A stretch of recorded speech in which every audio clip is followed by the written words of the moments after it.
గొడవ ఏంటంటే ఇదే కమ్యూనిస్టులు విదేశాల నుంచి పెట్టుబడులు రావాలి అని అంటే రాయితీలు కావాలని అడుగుతారు. స్వదేశంలో ఉన్న అంబానీ అదానీ పెట్టుబడులు పెడితే తిడతారు. కారు గురించి అడగండి. ఇప్పుడు 5 లక్షలు కారు పెట్టి కొంటున్నాం, 10 లక్షలు కారు పెట్టి కొంటున్నాం, 10 లక్షల వెనకాల ఎంతమంది శ్రమ ఉందో తెలుసా అన్నాం. అవును, దానికి కదా నేను డబ్బులు ఇస్తున్నా అంటారు. సింపుల్ గా కారు కొనుక్కొని తాను నడుపుకుంటూ తాను డ్రైవ్ చేసుకుంటూ వెళ్తూ తన కారు ఈఎంఐ కట్టుకుంటూ తన ఇంటికి కావాల్సినటువంటి డబ్బులు తెచ్చుకుంటూ ఉన్నాడంటే తను ప్రైవేట్ ప్లేయరా పబ్లిక్ ప్లేయరా? ఇప్పుడు ఐఏఎస్ని మనం ఏం చేస్తున్నామంటే హెచ్ఏఎల్ని నడపడం మీ బాధ్యత అంటున్నాం.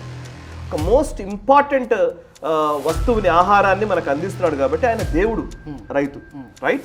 సో రైతు ఒక ప్రైవేట్ ప్లేయర్. అసలు లాభార్జన మీద దృష్టి పెట్టారు అని అంటారు. లాభార్జన మీద దృష్టి పెట్టడం తప్పుగా మాట్లాడడం నేర్చుకున్నారు వీళ్ళు. లాభార్జన తప్పెలా అవుతుంది? లాభార్జన ఉండాలి కదా. సంస్థ పెట్టినప్పుడు లాభం రాకపోతే ఎట్లా? సరే, అది నేను ఓన్లీ చారిటీ కోసం నేను ప్రభుత్వంలో చేద్దాం అనుకుంటున్నాను అంటే చారిటీ చేయండి, బిజినెస్ వద్దు. దానివల్ల ఏమైందంటే వీళ్ళు సంపాదించడం ఎందుకు నేను అసలు అనే ఒక ధోరణిలోకి వెళ్ళిపోయిన ఆర్గనైజేషన్స్ కూడా ఉన్నాయి. ప్రాఫిట్స్లో 99% ట్యాక్స్ చేసిన సందర్భాలు ఉన్నాయి. డబ్బున్నవాడు డబ్బు సంపాదించడమే తప్పు అన్నట్టుగా ట్యాక్సులు వేశారు మన దగ్గర. దూరదర్శన్నే నిలబెట్టుకుందాం, ఎందుకు ప్రైవేట్ సంస్థలు ఉండాలి? ఇన్ని పేర్లతోటి 1, 2, 3, 4, 5 పేర్లు వేసుకుంటూ నెంబర్లు వేసుకుంటూ ఉన్నటువంటి ఛానల్ అన్నీ ఎందుకు? అండ్ ఒక పొలిటీషియన్ వచ్చి బోర్డు చైర్మన్గా కూర్చుంటాడు. పొలిటీషియన్కి కంపెనీ ఎట్లా నడపాలంటారు తెలుసండి?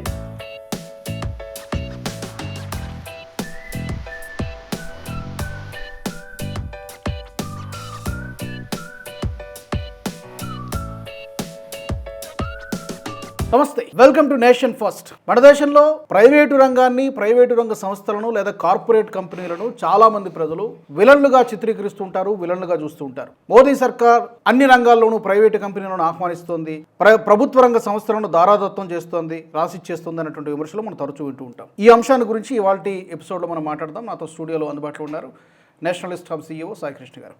సాయి గారు నమస్తే. ఇది చాలా కామన్ డైలాగ్, ప్రతిదానికి ప్రభుత్వమే బాధ్యత తీసుకోవాలి. జాబ్స్ లేదా ప్రభుత్వమే బాధ్యత తీసుకోవాలి, క్లీన్లీనెస్ లేదా ప్రభుత్వమే బాధ్యత తీసుకోవాలి, అన్నిటికీ ప్రభుత్వాన్ని కార్నర్ చేస్తూ ఉంటారు. ఇది కరెక్టేనా? ప్రభుత్వం బాధ్యత తీసుకోవాలి, దాంట్లో డౌట్ ఏం లేదు. కానీ ప్రభుత్వమే బిజినెస్ నడపకూడదు.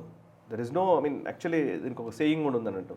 యాక్చువల్లీ ప్రభుత్వాలు బిజినెస్ చేయకూడదు అని తెలుగులో చెప్పాలంటే. సో ప్రభుత్వాలు బిజినెస్ చేయాలి, ప్రభుత్వాలే అన్ని నడపాలి అని మీరు ఇందాక అన్నారు. PSUలు, ప్రభుత్వ రంగ సంస్థలు అనేది నెహ్రూ గారు మొట్టమొదటి ప్రధానిగా స్వతంత్ర భారతంలోకి వచ్చిన తర్వాత ఆయన్నే నవరత్న కంపెనీలను స్టార్ట్ చేశారు. సో ఆ టైంలో ప్రభుత్వ రంగ సంస్థలు మొదలుపెట్టారు. ప్రభుత్వ రంగ సంస్థలు అంటే వాళ్ళ ఉద్దేశం ఏంటంటే అప్పుడు నిజానికి మాట్లాడితే కమ్యూనిస్ట్ ఐడియాలజీ నుంచి వచ్చినట్టు ఒక సోషలిస్ట్ విధానాలు, ఇంకోవైపు క్యాపిటలిస్ట్ సొసైటీ, రెండూ ఉన్నాయి. క్యాపిటలిస్ట్ సొసైటీ ఏమో వెస్టర్న్ దేశాలు అమల్లోకి తీసుకొచ్చాయి. అమెరికా కానివ్వండి, యూరోపియన్ దేశాలు కానీ ఇవన్నీ కూడా ఒక క్యాపిటలిస్ట్ ధోరణిలోకి వెళ్ళిపోయాయి. అండ్ కమ్యూనిస్ట్ ధోరణిలోకి అటు రష్యా, ఇటు చైనా ఇట్లాంటి దేశాలు అంటే కమ్యూనిస్ట్ దేశాలని సోషలిస్ట్ విధానాల్ని అమలుపరుస్తూ ఉన్నాయి. నెహ్రూ గారు కొంత సోషలిస్ట్ ప్రాబల్యం ఎక్కువ ఉన్నటువంటి వ్యక్తి, ఆ ప్రభావం ఆయన పైన ఎక్కువ ఉండేది. అండ్ స్వాతంత్ర భారతంలోకి వచ్చిన తర్వాత ఒక్కసారిగా స్వతంత్ర భారతంలో ఇంకో పాయింట్ కూడా ఉంది. అప్పుడు యాక్చువల్లీ సోషలిస్ట్ విధానాలు కాకుండా వేరే ఆప్షన్స్ కూడా లేవు. అప్పుడు కూడా ప్రైవేట్ ప్లేయర్స్ ఎవరైనా సరే పెద్ద ఇన్వెస్ట్మెంట్ చేయాలంటే ఏదో ఒక పర్టికులర్లీ ఒక స్టీల్ ఫ్యాక్టరీ పెట్టాలనుకోండి, ప్రైవేట్ ప్లేయర్స్ అంత డబ్బులు ఉన్న వాళ్ళు చాలా తక్కువ మంది ఉన్నారు. అప్పటికి కొంత టాటాలు, కొంత బిర్లాలు, కొంతమంది మాత్రమే ఉన్నారు. మనం చాలా తక్కువ మంది నిజానికి మాట్లాడితే అంత డబ్బులు ఉన్నవాళ్ళు, అంత వెల్త్ ఉన్నవాళ్ళు చాలా తక్కువ మందే ఉన్నారు. సో అట్లా తక్కువ మంది ఉన్నారు కాబట్టి వీళ్ళతోటి మనము బిజినెస్ రన్ చేయడం చాలా కష్టం. కాబట్టి దేశంలో అభివృద్ధి జరగాలంటే ఫ్యాక్టరీలు కావాలి, టెక్నాలజీని తీసుకురావాలి, పరిశ్రమలు వస్తేనే ఆ పరిశ్రమలను బేస్ చేసుకొని కదా ఉపాధి ఇవన్నీ వస్తాయి, ఎకానమీ అనేది గ్రో అవుతుంది.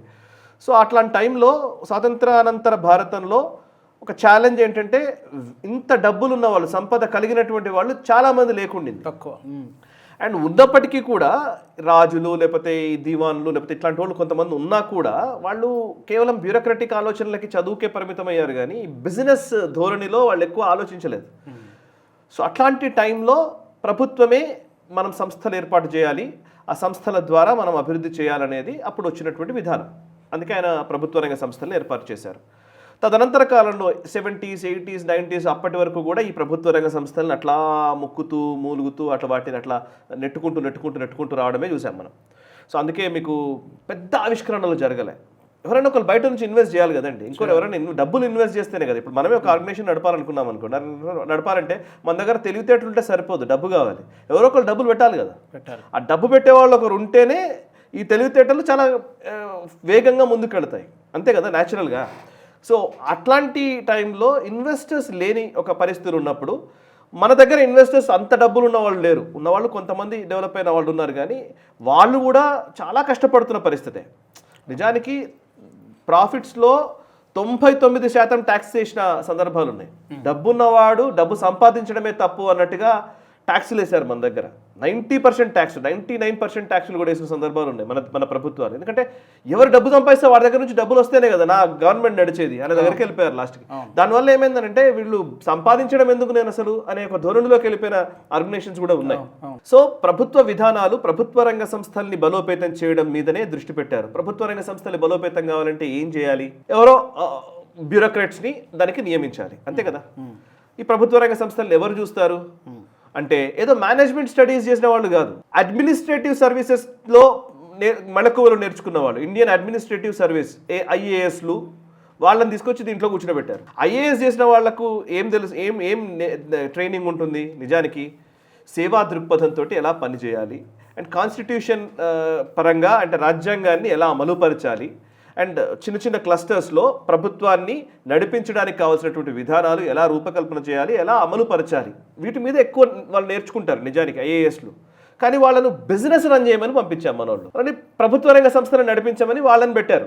వాళ్ళు వచ్చేసి వాళ్ళు బిజినెస్ దృష్టితో ఆలోచించలేరు. బేసికలీ నేను కంపెనీ పెట్టామంటే కంపెనీ ప్రాఫిట్ ఓరియంటెడ్గా ఉండాలంతే, ROI రావాలి, రిటర్న్ ఆన్ ఇన్వెస్ట్మెంట్, ఎంత ఇన్వెస్ట్మెంట్ పెట్టాను ఇంత రిటర్న్ రావాలి, అది కదా లెక్క.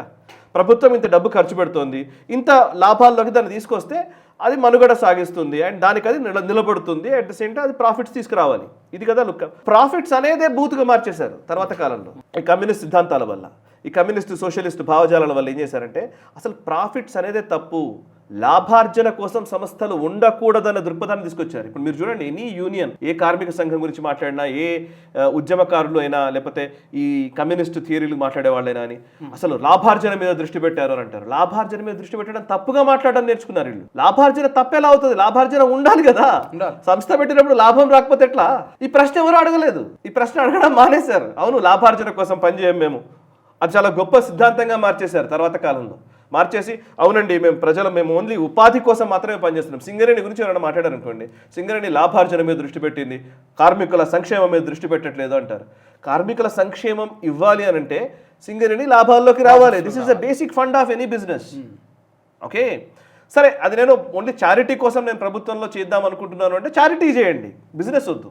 ఇక్కడ కాన్ఫ్లిక్ట్ మొదలైంది మన దేశంలో. ఇక్కడ కాన్ఫ్లిక్ట్ వచ్చి ప్రతి PSU కూడా నెగటివ్స్లోకి వెళ్ళిపోయే పరిస్థితిలోకి వచ్చింది. ప్రతి PSU కూడా లాభాల్లోకి రాకుండా, ప్రాఫిట్ ఓరియంటెడ్గా పనిచేయకుండా, ప్రాఫిట్ అనే మాటే తప్పు అన్న భావనను క్రియేట్ చేసేసరికి, స్థిరీకరించేసరికి, ప్రాఫిట్ గురించి ఆలోచించడం పక్కన పెట్టేసేసి కేవలం ఇది నడపడమే పనిగా పెట్టుకున్న మొదలైంది.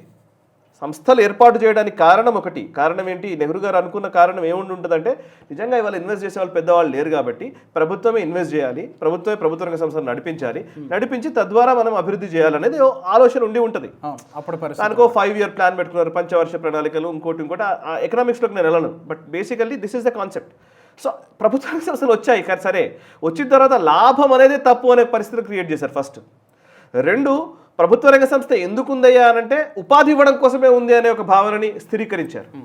ఏదైనా ఒక ప్రభుత్వ రంగ సంస్థ ఉంది అనంటే అది దేనికి ఉంది, దాని లక్ష్యం ఏంటి అనంటే పలానా టైంకి పలానా టార్గెట్ ప్రకారం ప్రొడక్షన్ తీసుకురావాలనో, పలానా ఉత్పత్తిని ఇంత వేగంగా మనం చేయాలనో, ఇంత లాభాలు ఆర్జించాలనో, ఇంత మనం గవర్నమెంట్కి డబ్బులు ఇవ్వాలనో, ఈ దృక్పథం కాకుండా కేవలం ఉపాధిని కల్పించడం కోసమే పరిశ్రమలు అనే ఒక భావన ఎప్పుడైతే స్థిరీకరించబడిందో అప్పుడు కేవలం ఎంప్లాయ్మెంట్ ఎక్స్చేంజ్గా మాత్రమే మారిపోయినాయి పరిశ్రమలు.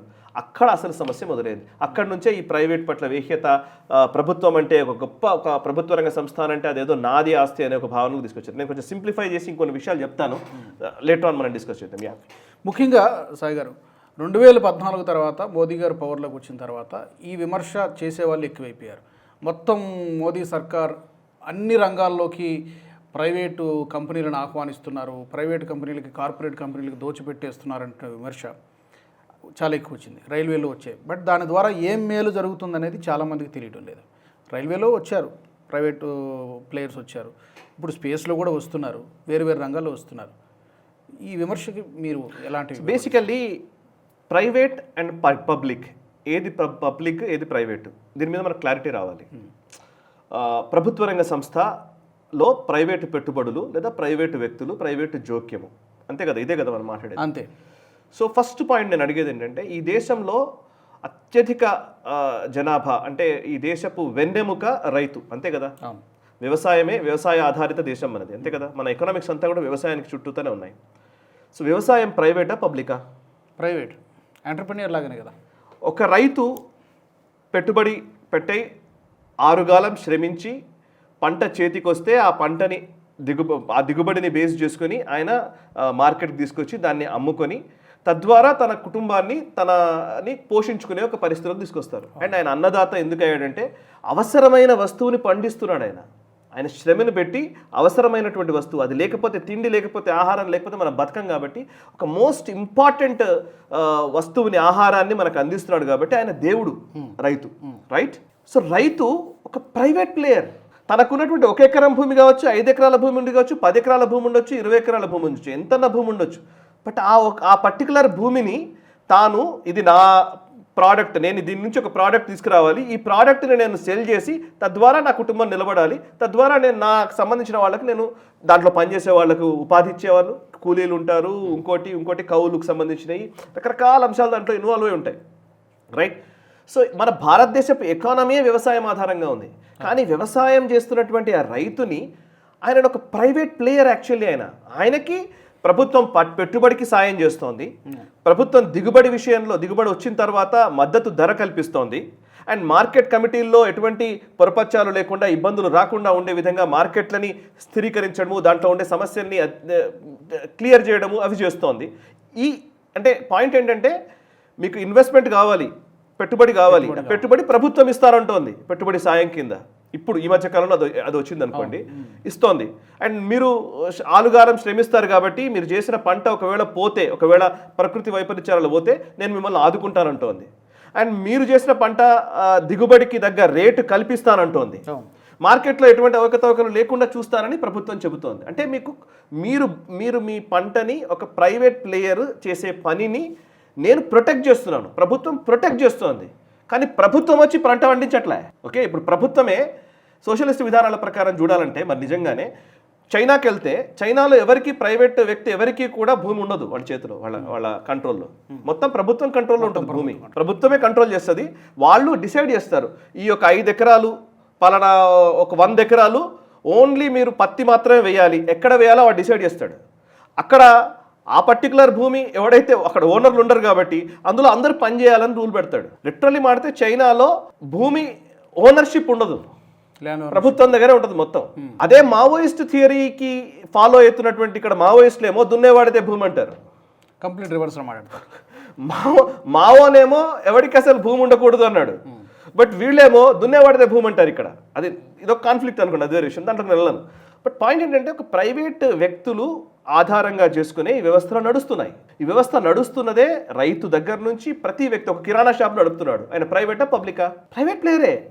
తన పెట్టుబడి తాను పెడతాడు, తాను చూసుకుంటాడు, దాన్ని అమ్ముతాడు, అమ్మిన తర్వాత వచ్చినటువంటి ప్రాఫిట్స్ నుంచి చూసుకుంటాడు. ఎంతో కొంత 10 రూపాయలు 5 రూపాయలు దాంట్లో ప్రాఫిట్ లేకుండా అమ్మలేడు, అవునా కదా? సో ప్రొడ్యూసర్ని మాత్రమే, అంటే ఎవరైతే ఉత్పత్తి చేస్తాడో ఆ పరిశ్రమను నడుపుతాడో ఓ పెద్ద వ్యక్తిని మాత్రమే ప్రైవేట్గా చూపించి ఈ చిన్న వ్యక్తులందరినీ ప్రైవేట్ కాదని చెప్పి వీళ్ళతోటే వాళ్ళని తిట్టిపించే ప్రయత్నం చేస్తున్నారు. చూస్తారా, ఇక్కడ ప్రాబ్లం ఉంది సైకలాజికల్లీ. అండ్ మీరు ప్రభుత్వ రంగ సంస్థలు ప్రైవేట్ రంగ సంస్థలు అన్నారు. ఇప్పుడు మనం మాట్లాడే ప్రతి సంస్థ అంటే ఇప్పుడు ఈ ప్రైవేట్కి ధారాదత్తం చేస్తున్నారు ప్రభుత్వ రంగ సంస్థల్ని అని మనం హెడ్లైన్లు పెడతాం, మన జర్నలిస్ట్ మిత్రులు అందరూ ఉంటారు మీడియాలో. సో బేసికల్లీ నా క్వశ్చన్ ఏంటంటే అసలు ఎందుకు ప్రైవేట్ సంస్థలు ఉన్నాయండి? ఇన్ని ప్రైవేట్ ఛానల్స్ ఎందుకు ఉన్నాయి? దూరదర్శన్ ఉంది కదా, దూరదర్శన్ ఉంది కదా, ప్రభుత్వ రంగ సంస్థ. మనమందరం దూరదర్శనే చూద్దాం, దూరదర్శన్నే మనం కాపాడుకుందాం, దూరదర్శన్నే నిలబెట్టుకుందాం. ఎందుకు ఈ ప్రైవేట్ సంస్థలు ఉండాలి? ఇన్ని పేర్లతోటి 1, 2, 3, 4 పేర్లు వేసుకుంటూ నెంబర్లు వేసుకుంటూ ఉన్నటువంటి ఛానళ్ళన్నీ ఎందుకు? ఇవన్నీ ఇప్పుడు ఈ పర్టికులర్లీ మనం మాట్లాడుతున్నటువంటి ఈ పర్టికులర్ ఛానల్స్ అన్నిటికీ ప్రైవేట్ లిమిటెడ్ కంపెనీలా పబ్లిక్ కంపెనీలా? ఇవి private limited company, 100% private limited company కదా. 100% ఒక వ్యక్తులే కదా నడిపిస్తున్నది. దాని చైర్మన్లు ఎవరు, దాని డైరెక్టర్లు ఎవరు, దాని సిస్టమ్ ఏంటి, అంతా ప్రైవేటే కదా. ఈ ప్రైవేట్ సంస్థల్లో కూర్చొని ప్రైవేట్ ఛానళ్లలో పనిచేసేవాళ్ళు ప్రైవేట్ పరమైపోతుందని బాధపడుతూ ఉంటారు. లాభార్జన గురించి ఆలోచిస్తున్నారు మీరు. ఎందుకు అసలు స్టీల్ ప్లాంట్ విషయంలో, వైజాగ్ స్టీల్ ప్లాంట్ విషయంలో లాభార్జనే ధ్యేయం ఎలా అవుతుంది అని అంటాడు ప్రైవేట్ ఛానల్లో కూర్చున్న వ్యక్తి. లాభార్జన లేకుండా ప్రైవేట్ ఛానళ్ళు పనిచేస్తున్నాయా? ఏ చైర్మన్ అన్నా లాభార్జన అక్కర్లేదు అని చెప్పేసి వితరణ చేస్తున్నాడా జర్నలిస్టులకు డబ్బులు? ఇంత హిపోక్రసీ మన దగ్గర ఉంది, మన సమాజంలో హిపోక్రసీ ఇది. మనకు తెలియకుండానే మనం ఆ లూప్లో పడిపోయి మనం కొట్టుకుంటూ ఉన్నాం. ఒక దూరదర్శన్ అద్భుతంగా పనిచేస్తోంది. ఆ దూరదర్శన్కి మించి కాంపిటేటర్స్. ఇప్పుడు సింపుల్ లాజిక్ చెప్పానంటే ఒక వినియోగదారుడు, ఒక వ్యూవర్ ఉన్నాడండి. మనం మీడియాలో ఉన్నాం కాబట్టి ఒక వినియోగదారుడు ఉన్నాడు. మీరు ఏది చూడొద్దండి, మీరు దూరదర్శనే చూడండి అని నువ్వు రిస్ట్రిక్ట్ చేస్తున్నావు ఏంటి? అసలు నాకు అర్థం కావట్లేదు. రిస్ట్రిక్ట్ చేస్తే ఊరుకుంటామా? లేదు, ఓపెన్గా నెంబర్ ఆఫ్ సోర్సెస్ ఎక్కడ బెస్ట్ కాంటెంట్ ఇస్తారో, ఎక్కడ సూపర్ కాంటెంట్గా అనిపిస్తుందో, ఎక్కడ నాకు నచ్చుతుందో అక్కడ నేను చూస్తాను. That's it. వినియోగదారుడికి హక్కు ఉన్నప్పుడు హక్కు ఇవ్వాల్సిన అవసరం ఉంది కదా. అతనికి రకరకాల అంశాలు చూపించాల్సిన అవసరం ఉంది కదా. సో డెఫినెట్లీ ప్రైవేట్ ప్లేయర్స్ ఉంటారు కదా. సో ప్రైవేట్ అనేది తప్పు అనే భావనే ఫస్ట్ రాంగ్. ఫస్ట్ మనం ఆ మైండ్ సెట్ నుంచి బయటకు రావాలి. మనం ఆ మైండ్ సెట్ నుంచి ఫస్ట్ బయటకు రావాలి. అప్పుడు మనకి ఇదంతా క్లారిటీ అర్థమవుతుంది. ఈ కమ్యూనిస్ట్ థియరీలు ఏం చేశారంటే, మనకు 30-40 ఏళ్లకెళ్ళి ఇది చేసింది ఏంటంటే, వీళ్ళు బహుళజాతి కంపెనీలు, పెట్టుబడిదారీ విధానాలు, ఇవన్నీ ఒక బూత్ పదాలుగా చేశారు. పెట్టుబడిదారీ విధానాలు అంటే బూతు. అసలు నిజంగా అప్పుడు నాకు తెలిసిన ఒక 20 ఏళ్ల క్రితం నేను మీడియాలోకి వచ్చిన కొత్తల్లో అయితే అసలు పెట్టుబడిదారీ విధానాలు, బహుళజాతి కంపెనీలు అంటే చాలా పెద్ద బ్రహ్మ పదార్థంగా చూసేవాడిని నేను. బహుళజాతి కంపెనీ అంటే ఏంటి? ఎంఎన్సి అంటే మల్టీనేషనల్ కంపెనీస్. అంటే 10 దేశాల్లో, వేరే దేశాల్లో కూడా కంపెనీ ఉంటే అది మల్టీనేషనల్ కంపెనీ అంటారు. మల్టీనేషనల్ కంపెనీ అంటేనే తప్పు అన్నట్టుగా చూపించారు. ఇవాళ ఈ సోకాల్డ్ కమ్యూనిస్టులు, నాకు తెలిసిన కమ్యూనిస్టుల పిల్లలందరూ కూడా అవే ఎంఎన్సీలో పనిచేస్తున్నారు. వాళ్ళు గొప్పగా చెప్పుకుంటారు. మైక్రోసాఫ్ట్లో చేస్తున్నాడండి మా అబ్బాయి, లేదా మా అబ్బాయి గూగుల్లో పనిచేస్తున్నాడండి, మా అబ్బాయి ఇంకెక్కడ యాపిల్లో పనిచేస్తున్నాడండి, ఫేస్బుక్లో పనిచేస్తున్నాడు, మెటాలో పనిచేస్తున్నాడండి అని చెప్పుకుంటారు. ఇంత హిపోక్రసీ ఇది. బహుళజాతి కంపెనీలకు వ్యతిరేకంగా పోరాడాన్ని మీరు అంటున్నారు కదా, అదే బహుళజాతి కంపెనీల్లో కదా మీ పిల్లలు పనిచేస్తున్నారు. కార్పొరేట్లో కదా పనిచేస్తున్నది, కార్పొరేట్ స్కూల్లోకే కదా మీ పిల్లల్ని పంపిస్తున్నది. డబుల్ స్టాండర్డ్స్, అంతా డబుల్ స్టాండర్డ్సే. పైకి చెప్పేది ఒకటి, చేసేది ఒకటి. అసలు నిజంగా కాన్సెప్ట్స్ మనకు అర్థం కాకుండా చేయడం వల్లనే వాళ్ళు ఇవాళ మనగలుగుతున్నారు. నేను అందుకే ఈ టాపిక్ మనం మాట్లాడుతున్నాను. కరెక్ట్. అలాగే మీరు అన్నట్టుగా ఇప్పుడు ఎంప్లాయ్మెంట్ జనరేషన్ గురించి కూడా మాట్లాడుతూ ఉంటారు. దేశంలో నిరుద్యోగం పెరిగిపోతుందని చెప్పి ఈవెన్ రాహుల్ గాంధీ గారు కూడా అప్పుడప్పుడు మాట్లాడుతుంటారు. దీనికంతటి కూడా ప్రభుత్వం రెస్పాన్సిబిలిటీ తీసుకోవాలని చెప్పి మాట్లాడుతుంటారు. ఎంప్లాయ్మెంట్ జనరేషన్ అనేది నేరుగా ప్రభుత్వానిదే బాధ్యతనా? ఉంటే కనుక ఏ మేరకు? ఎంప్లాయ్మెంట్ జనరేషన్ అనేది ప్రభుత్వ బాధ్యత కాదు, ప్రభుత్వము చేయాల్సిన పని. ఒక రకంగా చెప్పాలంటే ఎట్లాంటి చేయాల్సిన పని అని అంటే, ప్రభుత్వం ఎంప్లాయీస్ని రిక్రూట్ చేసుకోవడం కాదు, అదొక పద్ధతి. అంటే ప్రభుత్వ ఉద్యోగుల్ని నియమించుకోవడము అదొక పద్ధతి. ప్రభుత్వ రంగ సంస్థలు నడవాలన్నా, లేకపోతే ప్రభుత్వం నడవాలన్నా కావాల్సినటువంటి స్టాఫ్ మనకు రిక్వైర్డ్ ఉంటుంది. కాబట్టి ఆ స్టాఫ్ని రిక్రూట్ చేసుకోవడం అవసరానికి అనుగుణంగా వాళ్ళు చేస్తారు, అది వేరే విషయం. నేను ఇప్పుడు క్వశ్చన్ ఏంటంటే, ఎంప్లాయ్మెంట్ అనే మాటకి అసలు అర్థం ఏంటి? ఏది డెఫినేషన్? అంటే ప్రభుత్వ ఉద్యోగమే ఎంప్లాయ్మెంట్ అని అంటున్నారా? అలా అనుకోవడానికి లేదు. ఇప్పుడు వీళ్ళు చెప్పేది అదే, ప్రభుత్వ ఉద్యోగమే ఉద్యోగం, మిగతా ఏవి ఉద్యోగాలు కావు వీళ్ళ దృష్టిలో. ఓకే. అండ్ ఇప్పుడు ఎకానమీ మారిపోయిన తర్వాత గిగ్ ఎకానమీ అంటారు. మనం చూస్తే చిన్న వ్యవస్థలు, అంటే ఒక చిన్న కంపెనీ కొన్ని లక్షల మందికి ఉపాధి కల్పిస్తున్నటువంటి సందర్భాలు అనేకం. ఇప్పుడు ఒక జొమాటో వచ్చిందండి, ఒక స్విగ్గీ వచ్చిందండి, దాని పేరేంటి, ఇప్పుడు ఈ మధ్య బ్లింకిట్ వచ్చిందండి, జెప్టో వచ్చింది, ఒక ఊబర్ వచ్చింది, ఓకే, ఒక మన ఓలా వచ్చింది. సో రకరకాల పద్ధతుల్లో మీకు ఎంప్లాయ్మెంట్ వచ్చేసింది. ఈ మధ్య వచ్చిన ఆ ఎంప్లాయ్మెంట్ని ఎట్లా అర్థం చేసుకుంటాం అనేది లెక్క. ఒక క్యాబ్ డ్రైవరు సంపాదిస్తున్న సంపాదనలు ఇప్పుడు కొంచెం తగ్గి ఉండవచ్చు, ఏమవ్వచ్చు తెలియదు, కానీ ఒక క్యాబ్ డ్రైవర్ సంపాదిస్తున్న సంపాదన తన సొంత ఖర్చులతో తాను ఒక కారు కొనుక్కొని ఆ కారుని తాను నడుపుకుంటూ, తాను డ్రైవ్ చేసుకుంటూ వెళ్తూ, తన కారు ఈఎంఐ కట్టుకుంటూ, తన ఇంటికి కావాల్సినటువంటి డబ్బులు తెచ్చుకుంటూ ఉన్నాడంటే తను ప్రైవేట్ ప్లేయరా, పబ్లిక్ ప్లేయరా? Private player. That's it. So ఇక్కడ కాన్సెప్ట్ ఏంటంటే, ప్రభుత్వ ఉద్యోగం ఉంటేనే ఉద్యోగం అన్నట్టుగా మాట్లాడతారు. ప్రభుత్వ ఉద్యోగం అంటేనే ఎన్ని ప్రభుత్వ ఉద్యోగాలు ఇస్తారు? ఎంతమందికి మరి ప్రభుత్వ ఉద్యోగం అంటే అర్థం ఏంటి? ఎవరి డబ్బులు అండి ప్రభుత్వ ఉద్యోగం అంటే? ఎవరి డబ్బులు అవి? ప్రజల డబ్బులు కావా? ప్రజల డబ్బులు కదా అక్కడ ఖర్చు పెట్టేది. ఇప్పుడు ప్రభుత్వ ఉద్యోగులకు ఇచ్చేటువంటి డిఏలు ఇవన్నీ డబ్బులు పెంచుతున్నారు కదా, మీరు పిఆర్లు పెంచుతున్నారు కదా డబ్బులు విపరీతంగా. వాళ్ళకందరికీ వస్తున్నటువంటి శాలరీస్, వాళ్ళు చేస్తున్నటువంటి పనికి తగ్గట్టుగా వాళ్ళకి ఇస్తున్నారు కదా. ఎంప్లాయ్మెంట్ ఒక యూనియన్గా మారి ఆ యూనియన్ బలంగా వాళ్ళు ప్రెషరైజ్ చేయడంతో ప్రభుత్వాలు ఇస్తున్న పరిస్థితులు ఉన్నాయి. నేను వాళ్ళకి ఇవ్వద్దని నేను అనట్లేదు, వాళ్ళకి ఇవ్వాల్సిందే, దాంట్లో డౌట్ ఏం లేదు. కాకపోతే అదొక మనకు అసలు కాన్సెప్ట్ అర్థం కాకుండా, ఇప్పుడు మన ఆఫీస్లో ఉన్నారండి, ఒక 20 మంది ఎంప్లాయీస్ ఉన్నారు మీ ఆఫీస్లో, మీరు ఒక ఆఫీస్ పెట్టారు, 20 మంది ఎంప్లాయీస్ ఉన్నారు, 20 మంది ఎంప్లాయీస్ పని చేయట్లేదు, డబ్బులు ఇవ్వాలి అంటే ఊరుకుంటామా? ఊరుకోం కదా. ఎంప్లాయ్మెంట్కి అర్థాన్ని చెప్పడంలో మన దేశం విఫలమైంది, మన ప్రభుత్వాలు విఫలమయ్యాయి. ఎంప్లాయ్మెంట్ అంటే రకరకాల రూపాల్లో వస్తుంది. ఇప్పుడు మనకు తెలియకుండానే 10 సంవత్సరాల్లో బోల్డంత మార్పు వచ్చేసింది, రకరకాల పద్ధతుల్లో ఎంప్లాయ్మెంట్ పెరుగుతోంది. ఇంకో క్వశ్చన్ అడుగుతాను నేను, ప్రభుత్వ రంగ సంస్థలు ప్రైవేట్ రంగ సంస్థలు అంటాం కదా. నాకు మిత్రుడు చెప్పాడు, ఇది నిజంగా చాలా ఇంట్రెస్టింగ్గా ఉంటుంది. ఇది మీకు షేర్ మార్కెట్లో మీరు ఏమైనా షేర్స్ కొనుక్కున్నారా? ఉన్నాయా? షేర్స్ ఉన్నాయా ప్రైవేట్ దాంట్లో? మ్యూచువల్ ఫండ్స్లో కానీ లేకపోతే మామూలుగా షేర్ మార్కెట్లో మీరు ఏమన్నా ఇంత డబ్బులు ఇస్తారు? ఫర్ ఎగ్జాంపుల్ ఏంటంటే ఒక పబ్లిక్ లిమిటెడ్ కంపెనీ ఉంది, పబ్లిక్ లిమిటెడ్ కంపెనీ షేర్ మార్కెట్స్లోకి వచ్చింది, ఐపీఓ అయింది. ఐపీఓ అయిన తర్వాత ఎనీబడి ఎవరైనా సరే అందులో ఇన్వెస్ట్ చేయొచ్చు, అందులో షేర్ హోల్డర్గా ఉండొచ్చు, అంతే కదా లెక్క. అంటే ప్రతి ఒక్కడు మధుపరులు అంటాం మనం, ఇవాళ స్టాక్ మార్కెట్లో మాట్లాడే మధుపరులు, ఇన్వెస్టర్స్ అంటాం కదా.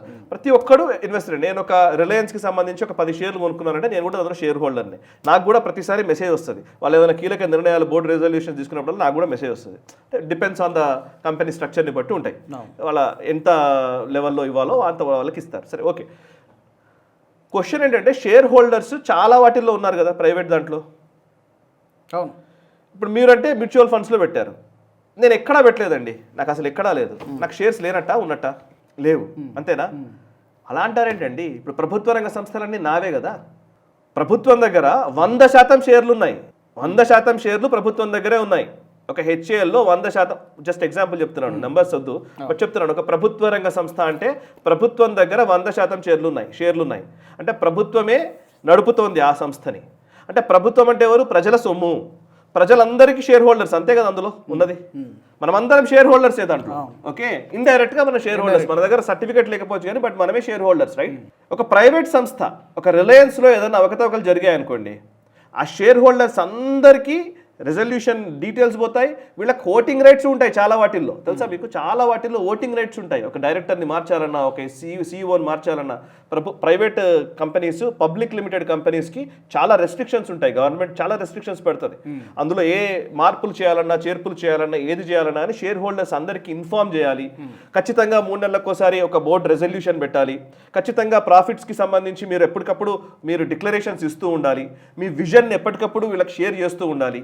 ఇట్లా రకరకాల అంశాలు ఉంటాయి. అంటే ఒక బిజినెస్ ఎలా నడవాలో అలా నడపడానికి మీరు పనిచేయాలి, మీ షేర్ హోల్డర్స్కి మీరు జవాబుదారీగా ఉండాలి అనేది పబ్లిక్ లిమిటెడ్ కంపెనీ ఫ్లోట్ చేసిన రోజు, అంటే రిజిస్టర్ అయిన రోజే ప్రభుత్వం పెట్టే నిబంధన. దానికి విఘాతం కల్పించారంటే ప్రభుత్వం ఎంటర్ అయిపోతుంది, ఇందులో ఉన్న వాళ్ళందరినీ అరెస్ట్ చేయించడం దగ్గరికి వెళ్ళిపోతుంది, సీరియస్గా దాన్ని తీసుకుంటుంది.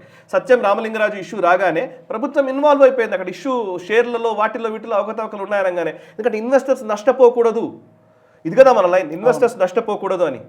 బట్ వేరాస్ ప్రభుత్వ రంగ సంస్థలు అన్నీ మనయే కదండి, అవి నష్టాల్లోకి పోతుంటే మాత్రం మనం ఎవరు రియాక్ట్ కావద్దంటే ఎట్లా? ప్రైవేట్ సంస్థలు నష్టాల్లోకి పోతుంటే ఇన్వెస్టర్ నష్టపోతున్నారు, మీరు రియాక్ట్ కావాలి అని గొడవ చేసే మనము ప్రభుత్వ రంగ సంస్థల నష్టాల్లోకి పోతుంటే అవునండి మీరు డబ్బులు ఇవ్వాలి, దాన్ని కాపాడాలి అని అంటే అన్యాయం కదా. మీకు లాజిక్ అర్థమైంది కదా.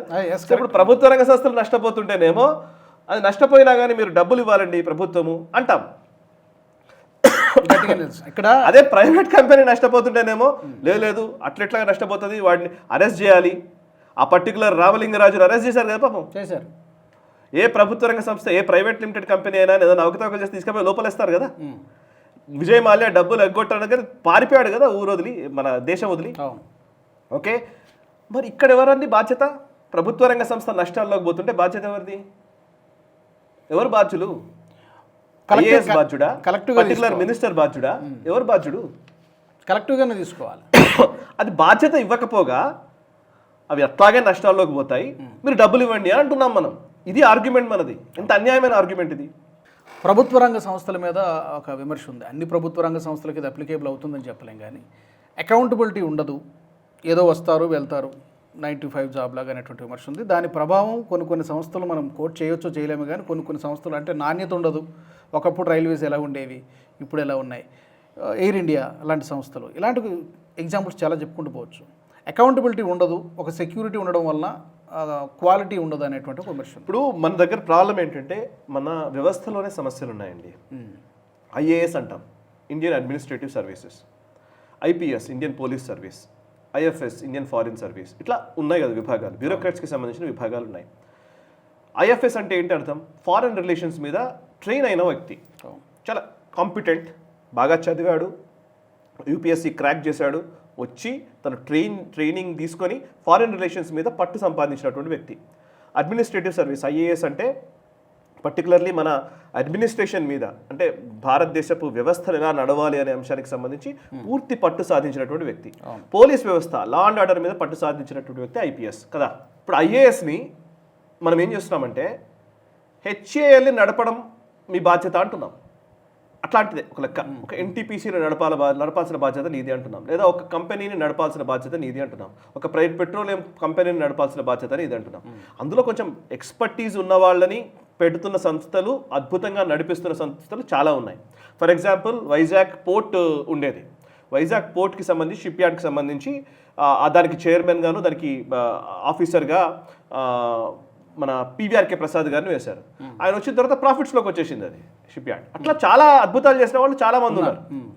చాలా మంది ఐఏఎస్లు కూడా అద్భుతాలు చేసి దాన్ని బిజినెస్ని నడిపించి ప్రాఫిట్స్లోకి తీసుకొచ్చిన వాళ్ళు ఉన్నారు. అసలు ఏమాత్రం అనుభవం లేకుండా, బిజినెస్ అనే ఐడియానే లేకుండా, బిజినెస్ చేయడం ఎలాగో తెలియని వ్యక్తులు నియమించినప్పుడు సంస్థలు నష్టపోతున్న సందర్భాలు. అంటే ఎక్స్పర్టీస్ కూడా లెక్క కదండి. ఐఏఎస్కి ఏం ఆలోచన ఉంటుంది? నిజంగా మాట్లాడితే ఐఏఎస్కి ట్రైన్ అయింది ఏంటిది? ప్రభుత్వం ఏమనుకుంటుందో ఆ విజన్ని ప్రజల్లోకి తీసుకెళ్ళడానికి కావాల్సినటువంటి ఒక మధ్యలో మెకానిజం అంతా చూసుకునే ఒక బ్యూరోక్రాటిక్ వ్యవస్థ ఐఏఎస్ అనేది. కలెక్టర్ అయినా ఇంకోటైనా ఒక సర్వీసే, దాని మన ట్రైనింగే అలా ఉంటుంది. అతన్ని తీసుకొచ్చి ప్రాఫిట్స్లోకి తీసుకొచ్చే విధంగా ఒక కంపెనీని నడపమంటే ఎలా అంటున్నాను నేను? మామూలుగా అయితే ఇప్పుడు ఒక కంపెనీలు ఉన్నాయనుకోండి, ఏదైనా కంపెనీ ఉంది, ఇప్పుడు మైక్రోసాఫ్ట్ ఉందనుకోండి, మైక్రోసాఫ్ట్కి సత్యనాదెళ్ళ వచ్చారనుకోండి. సత్యనాదెళ్ళ ఎక్స్పర్టీజ్ ఏంటి? సీఈఓగా ఆయన ఎక్స్పర్టీజ్ అంతా కూడా దానికి సంబంధించిన విషయాలు తెలుసుకుని వచ్చినవాడు, ఆయన హైరార్కీలో వచ్చినవాడు, ఆయన టాలెంట్ తోటి ఆయన దాని కంపెనీని నడపగలుగుతాడు సీఈఓగా. అంటే ఒక మేనేజ్మెంట్ దృక్పథంతో ఉన్నటువంటి సర్వీస్ మన దగ్గర లేదు. మేనేజ్మెంట్ స్టడీస్కి సంబంధించినటువంటి ఒక స్టడీ లేదా అట్లాంటి వ్యవస్థ మనం ఇంకా బిల్డ్ చేసుకోలేదేమో. మేబీ దాని మీద చర్చ జరగాలేమో, తెలియదు. ఎందుకంటే మారుతున్న కాలానికి అనుగుణంగా ఓన్లీ మేనేజ్మెంట్ దృక్పథంతో పనిచేసేటువంటి వ్యవస్థల్ని మనం రూపొందించుకోవడము, ఆ వ్యవస్థల్లోని వ్యక్తులు, నిష్ణాతుల్ని ఈ ప్రభుత్వ రంగ సంస్థల్లో నిలబెట్టడం వల్ల ప్రాఫిట్స్ ఎందుకు రావు? సంస్థ ఎందుకు నిలబడదు? సో ఆ దృక్పథంలోనే సమస్యలు ఉన్నాయి. మనం ఏం చేస్తున్నామంటే ఐఏఎస్ చేతిలో పెట్టేసి ఆ కంపెనీ ఎందుకు నడవట్లేదని అడుగుతున్నాం. పాపం ఆయనకి ఎందుకు తెలుస్తుంది? ఆయనతో కాదు కదా. అండ్ ఒక పొలిటీషియన్ వచ్చి బోర్డు చైర్మన్గా కూర్చుంటాడు.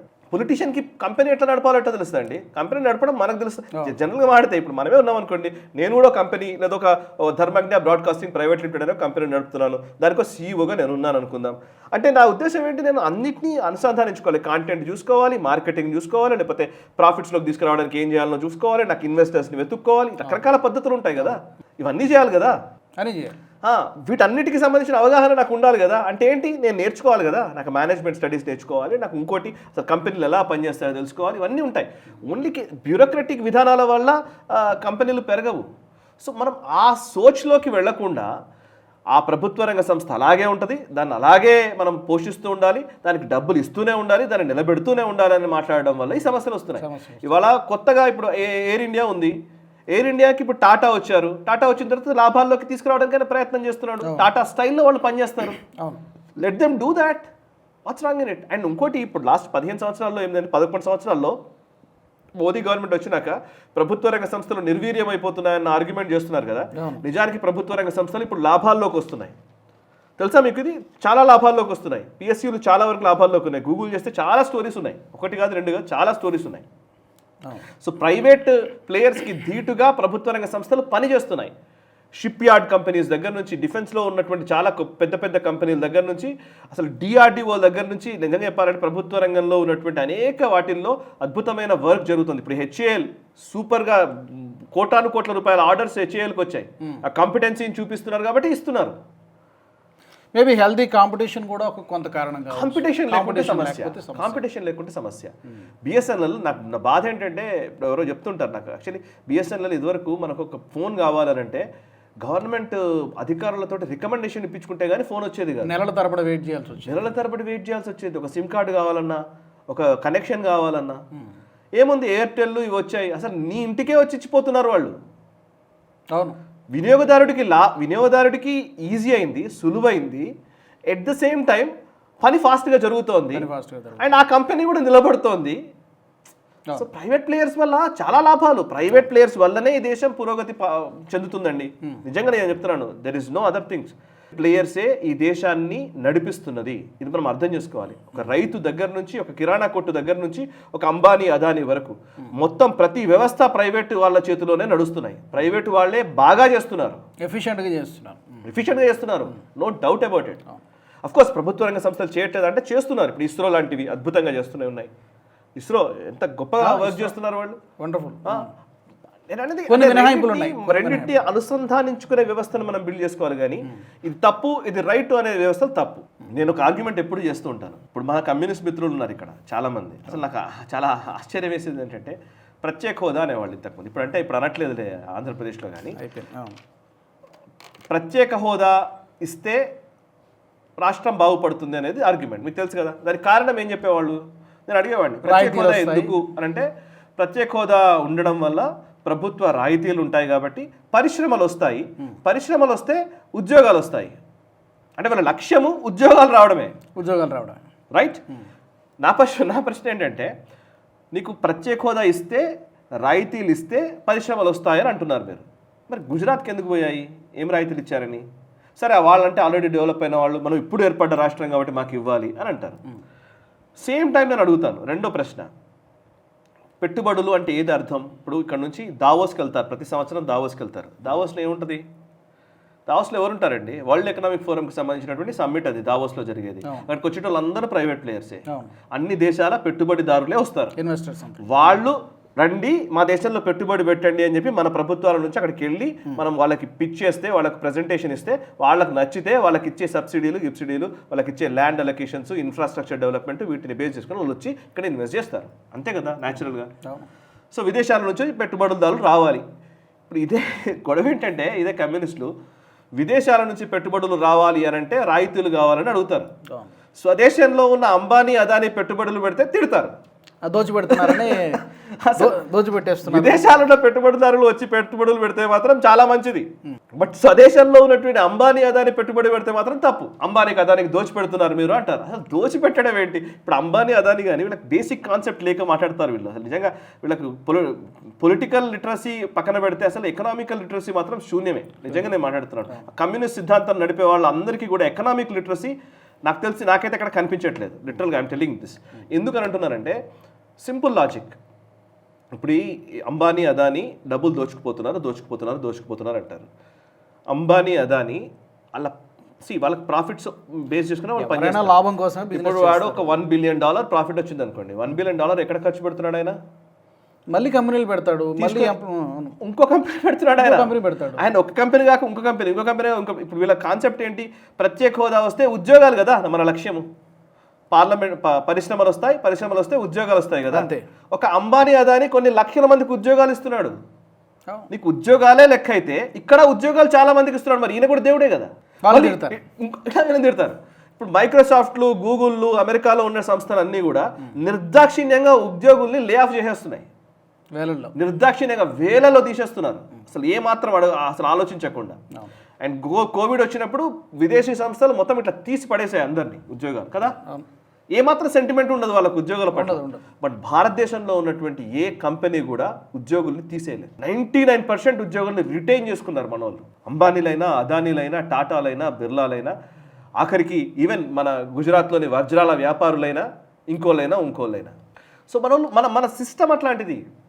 మనకు ఒకటి పొట్టగొట్టడం ఇష్టం లేదు మనకు. వాళ్ళకి అట్లా ఉండదు. వాళ్ళకి ఇవాళ అవసరం ఉన్నప్పుడు 10 రెట్లు ఎక్కువ జీతం ఇచ్చి తీసుకుంటాను, అవసరం లేకపోతే నిర్దాక్షిణ్యంగా తన్నేస్తాను. అది అమెరికన్ సిస్టమ్.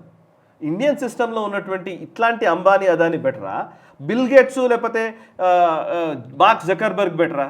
మన పారిశ్రామికవేత్తలు మనం వీళ్ళని ప్రోత్సహించడం తప్పు అవుతుంది. అపర కుబేరుడు అని హెడ్లింగ్ రాస్తామని మనం బిల్ గేట్స్కి అపర కుబేరుడు వస్తున్నాడని. కుబేరుడు అమెరికాలో ఉంటే మంచిదే, మన దేశంలో అదానీ కుబేరుడైతే మాత్రం తప్పు. వరల్డ్ రిచెస్ట్ మ్యాన్ అవుతున్నాడు, చూసారా అదాని అయిపోతున్నాడని. ఎంత అన్యాయం అండి ఇది.